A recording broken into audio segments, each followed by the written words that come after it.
Hola, muy buenas tardes. Estamos en otra película.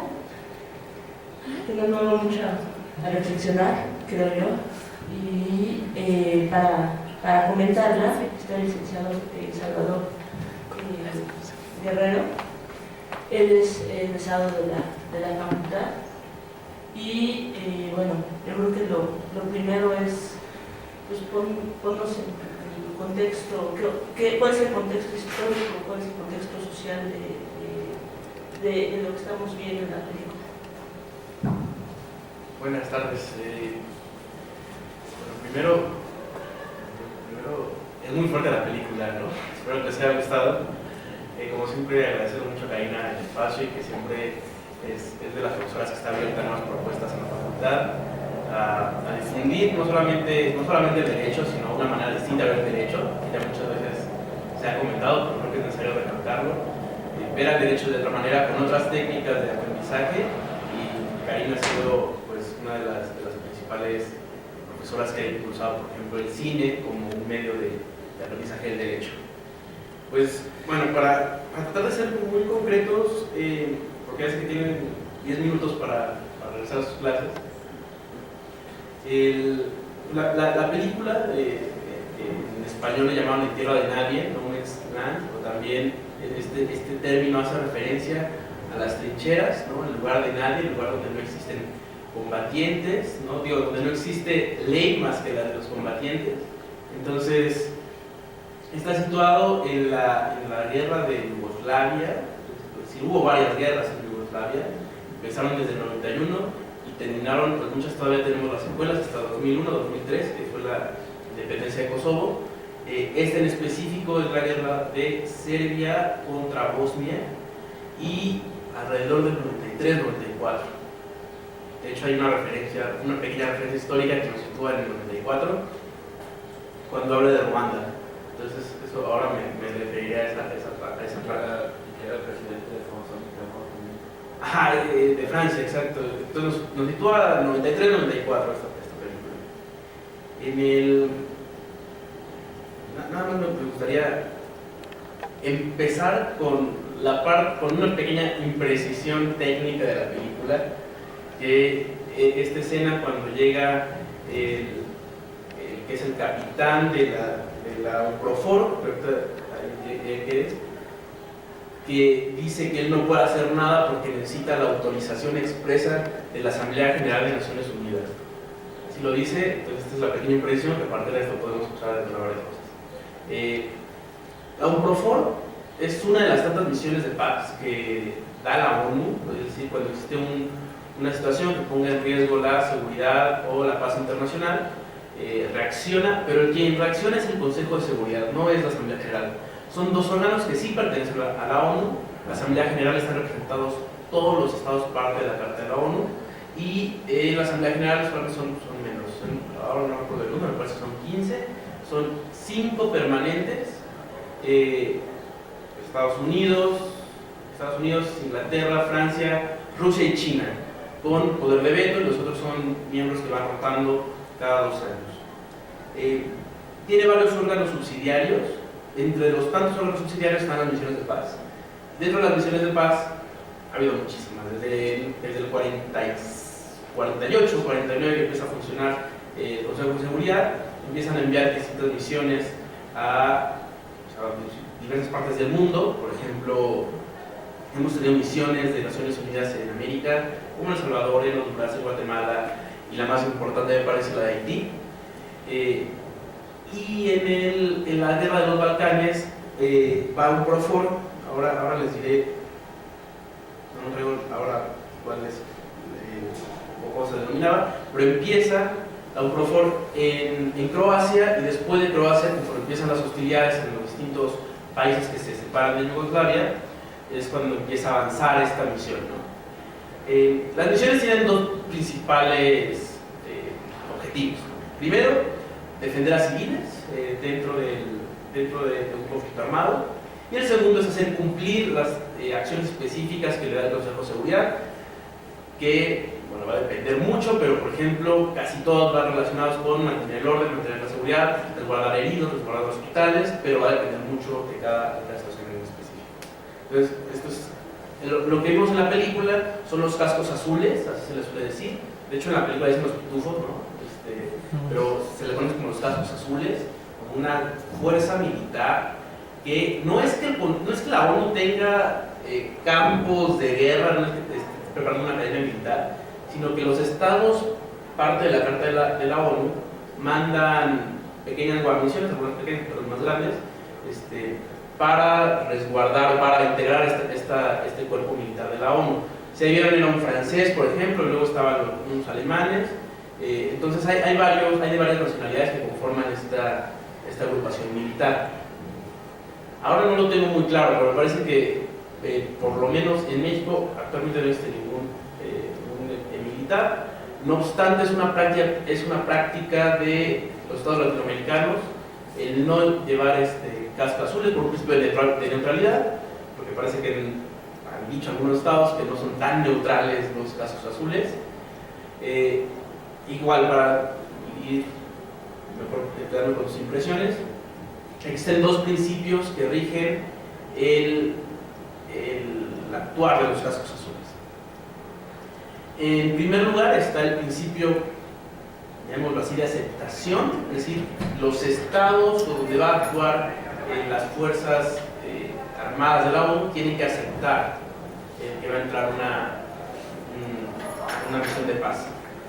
Y esto se puede ver en la película, en el momento en el que llega el tanque y les pregunta, ¿no? Ya ven que esta escena un poco graciosa en la que le pregunta en inglés y el otro le dice yes a todo, pero no sabe realmente inglés. Pero pueden al final comunicarse y decir que no ataquen, ¿no? Y después va a otras líneas, para que son las líneas bosnias, es cuando ya le dice efectivamente nosotros les hablamos para que intervengan. Entonces tienen la aceptación de los dos estados para poder intervenir en el conflicto. Y el segundo principio, que me parece donde está la gran reflexión de la película, es el principio de neutralidad. Es decir, los que integran los cascos azules no pueden atacar, no pueden tomar partido de ninguno de los bandos porque son fuerzas neutrales. Pero la película trae dos frases que me gustaría repetir, que es que primero lo dice este general, ¿no? El general francés, y después la reportera lo distorsiona un poquito, ¿no? Haciendo un poco más dramático, que dice: no se puede ser neutral cuando está al frente de la muerte. Me parece que es algo clave dentro de la película. Y después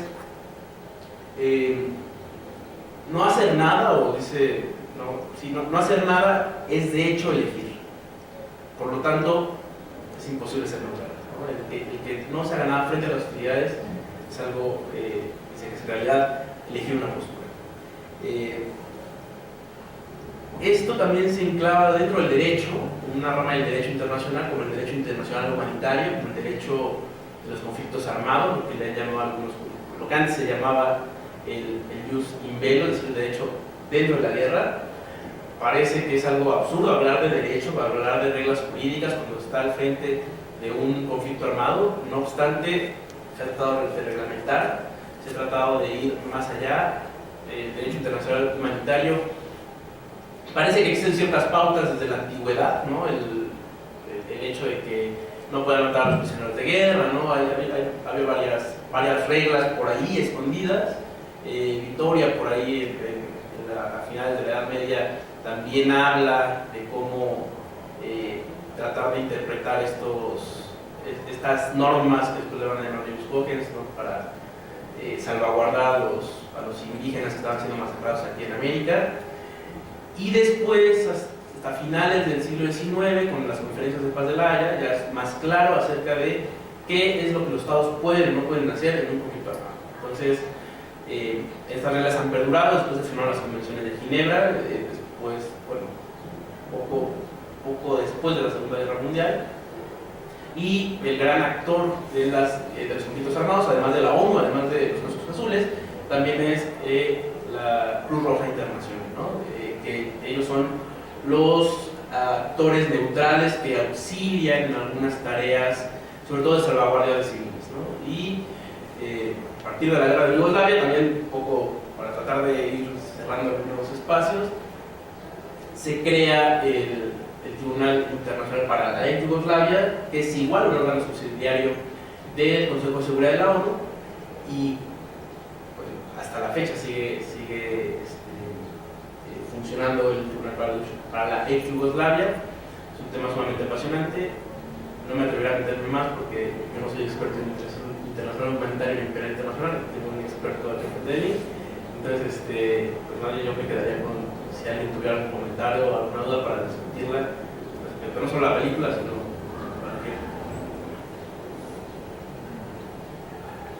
Aquí me gustaría poner tanto a ti una pregunta como al auditorio. Más que una pregunta, es para abrir el debate. Aquí tú estabas diciendo de la neutralidad y el derecho, pero aquí hay otro elemento que es la ética. O sea, ¿hasta dónde el derecho puede ser ético en una condición tan crítica, en un contexto en donde, como tú lo dijiste con la frase, ¿no? Donde está la muerte latente? Entonces, en ese sentido, me gustaría que interviniera nuestro auditorio, tanto para discutir esta pregunta como lo comentado por el licenciado. ¿Vale? Pues, no, sí, no, pues, la película se podría... La película se puede dividir dependiendo el enfoque que le vas a dar, puede ser filosófico, cinematográfico, jurídico, como lo estamos haciendo ahorita. Bueno, cinematográficamente creo que el hecho de que los escenarios hayan sido muy poco variados acentúa todavía más la tensión y el desespero que había entre los personajes. Me parece que fue muy bien logrado. Filosóficamente, en el enfoque filosófico, pues tenemos la gran crítica en la película del absurdo, ¿no? El absurdo kafkiano o sea, estamos en esta situación, pero ni siquiera nos hemos preguntado por qué la guerra.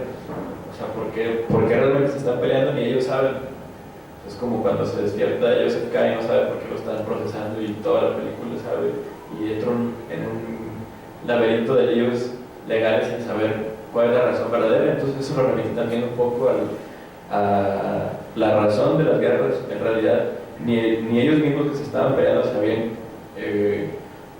por qué se empezó, nada, y su única pregunta era: tú le empezaste, no, pues yo.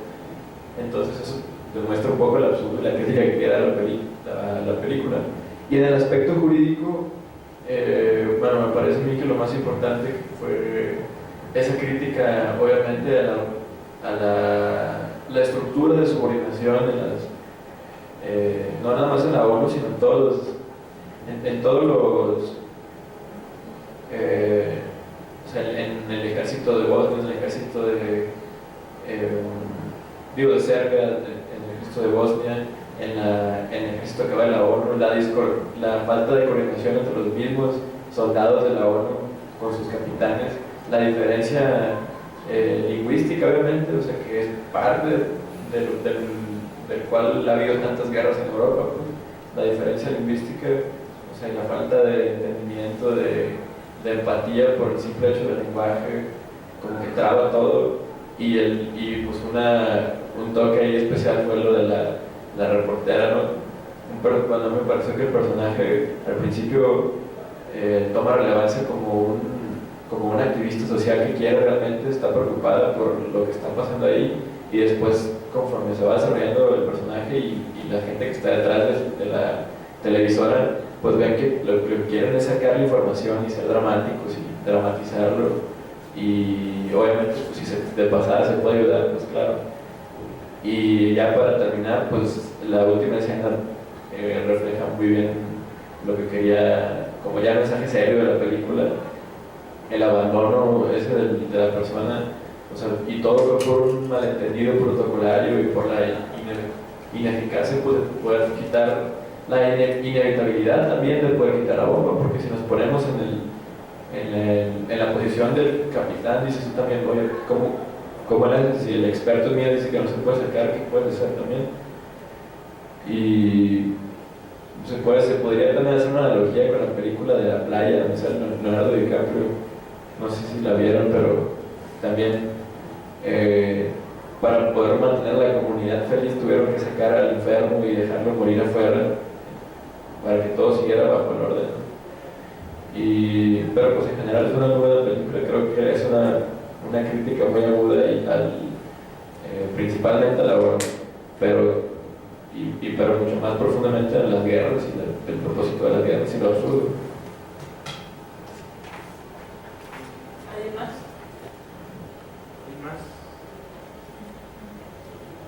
Pues la película es muy simpática, tiene partes muy simpáticas. Como decía el compañero, el hecho de preguntarse entre ellos e incluso retarse para ver quién empezó la guerra. Pero al final es una tristeza, es un final muy, muy triste. Y nos deja desolados, y como dice el compañero, pues sí da mucha desilusión entonces la labor de la ONU, ¿no? Pero bueno, dejo para que otros compañeros también compartan su opinión. Gracias.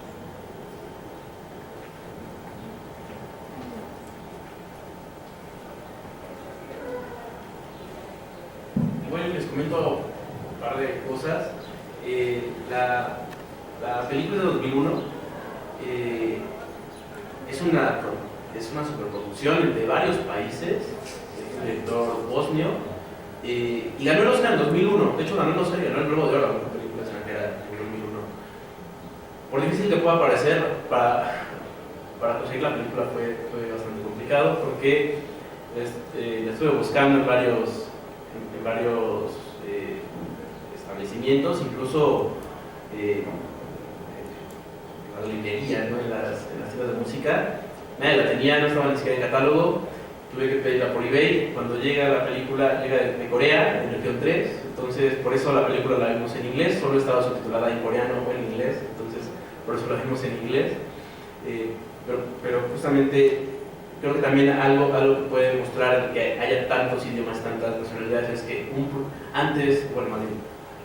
ahora existe una relevancia de que lo que pasa en un lugar que parece insignificante puede tener repercusiones a nivel mundial, ¿no? Que ahora todos estamos conectados de una u otra manera con lo que pasa en cualquier parte del mundo, entonces eso es bastante importante.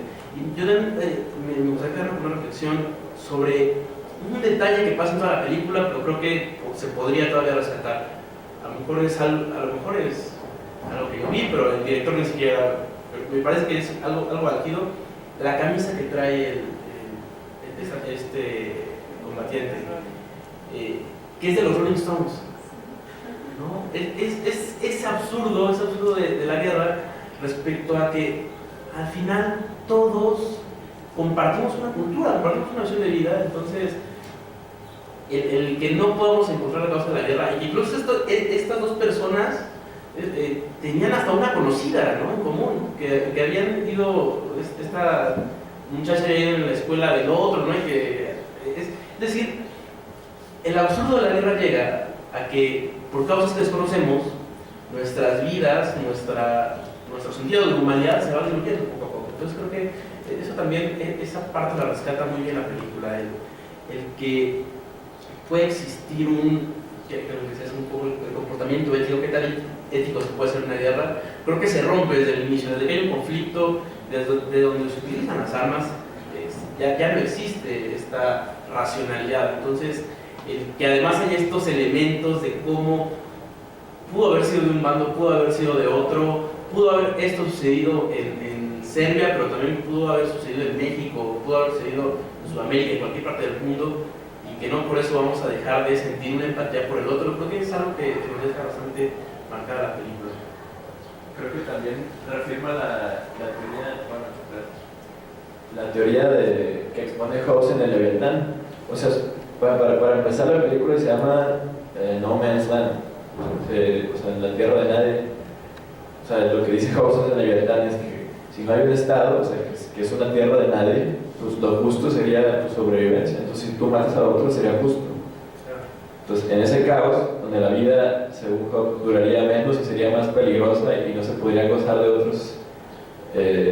de otras cosas, solo es posible, o sea, no vivir así a través del Estado. Entonces, como ahí el Estado ni siquiera es presente porque no se sabe dónde están, o sea, están en una trinchera, ahí, más que diluir nuestro sentido de humanidad, creo que se potencializa nuestro sentido de humanidad yéndome a la violencia, a la supervivencia como algo intrínseco en el ser humano que brota en situaciones donde no sabes dónde estás, o sea, estás apuntando a la otra persona por el simple hecho de que, o sea, dice muchas veces en la película, ¿por qué te tengo que hacer caso? Pues porque yo tengo la pistola, y ya se quedan callados los dos. Entonces ahí, si se matara uno u otro era justo, porque ahí en la tierra de nadie la sobrevivencia es lo único justo. Entonces yo creo que reafirma un poco ese hecho de que en el caos la sobrevivencia es lo justo, y no es que la humanidad se diluya, sino que se nos sale lo humano más bien. Pero ahí nada más, para el sentido de humanidad, a lo mejor era por el sentido de empatía por la humanidad, ¿no? Por ese matiz. No, nada más, sé que sería terrible. Sí, no,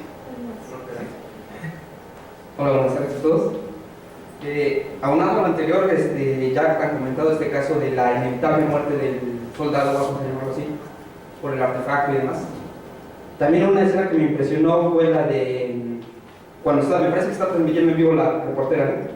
Y toda la audiencia obviamente ve todo ese choque de la inevitable muerte de tanto un bando como de otro. O sea, es en un momento álgido de la tensión, y yo me quedo hipotéticamente pensando, ¿qué pensó la audiencia? O sea, abandonar a ese soldado, o sea, ¿qué pasó con él y demás? O sea, hipotéticamente hablando, ¿no? Porque la cita ya no nos sabe. Incluso se dice que a las 22 horas va a haber referencia y demás. Pero yo me quedé ahí como con el qué pasó, qué pensaría la audiencia, o sea, pensando hipotéticamente.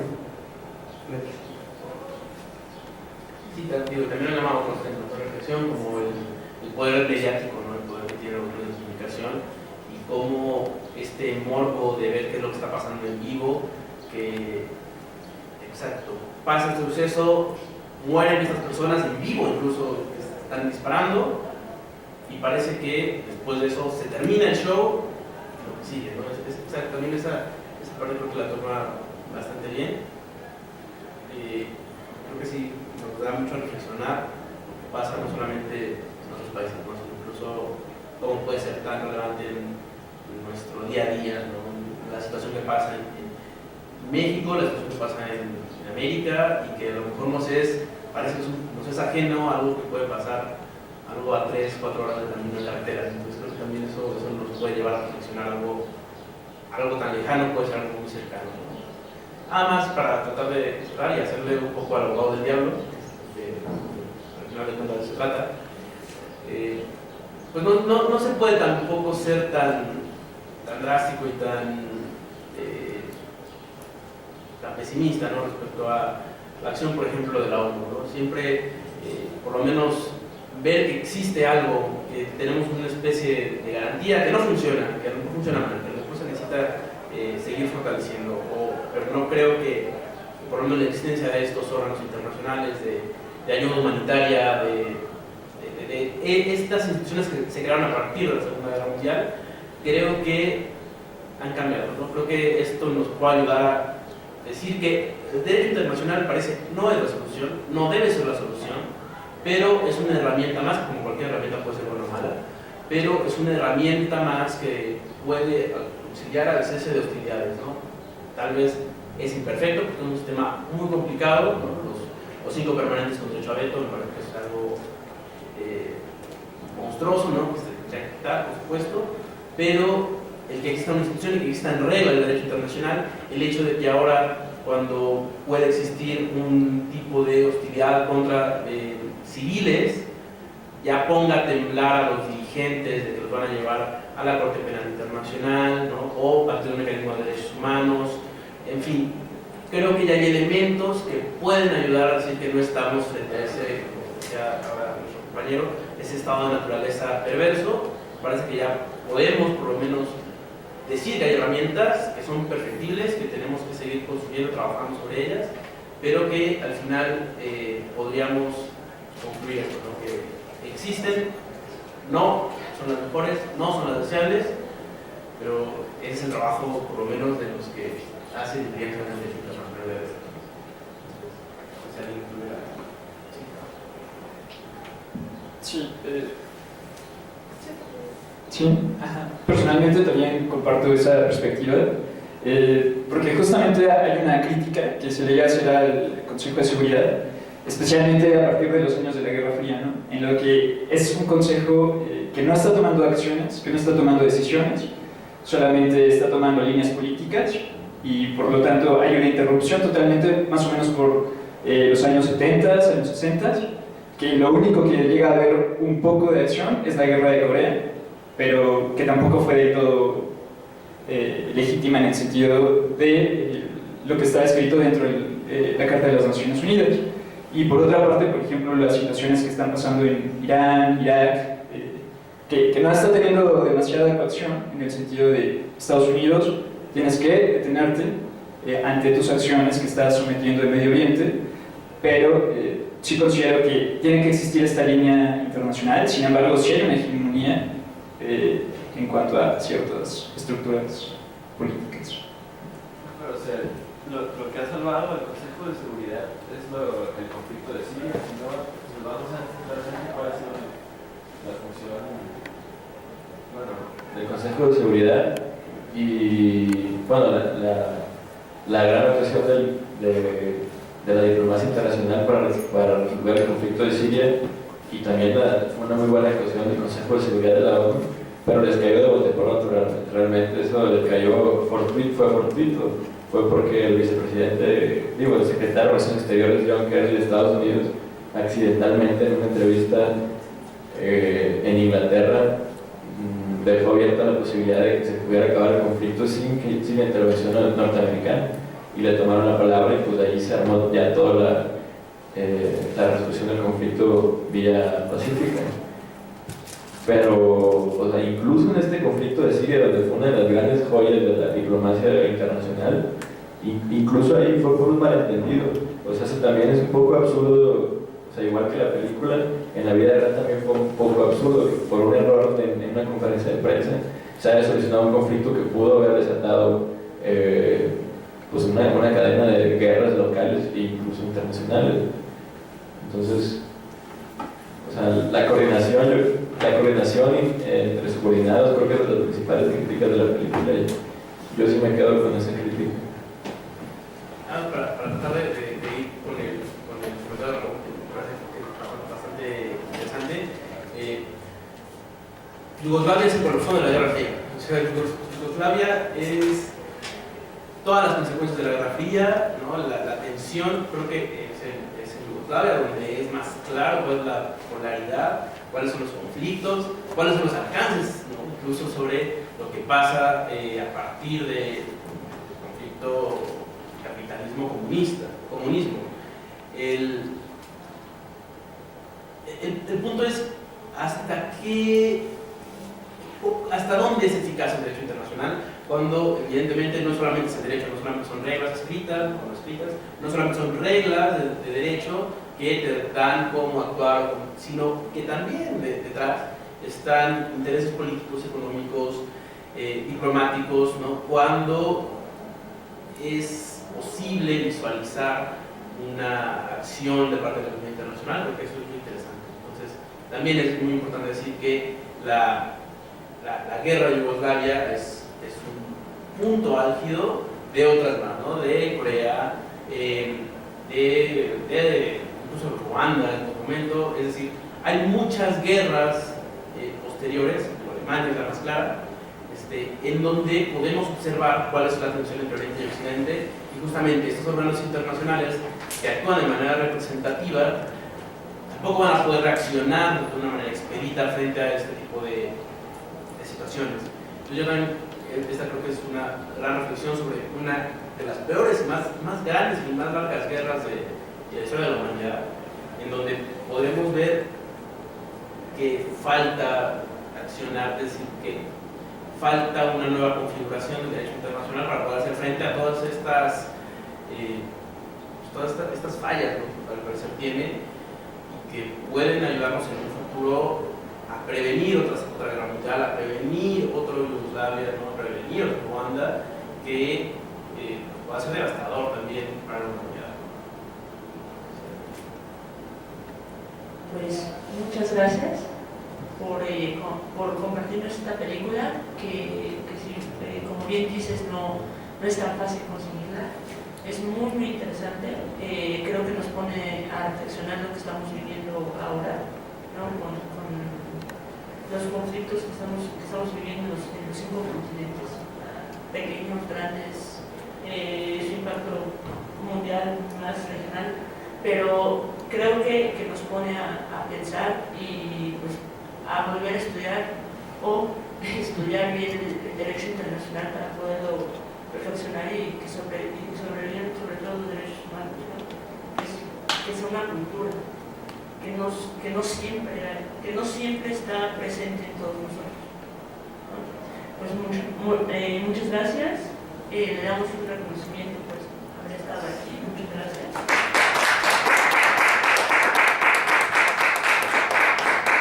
Y bueno, los esperamos para nuestro próximo cine debate.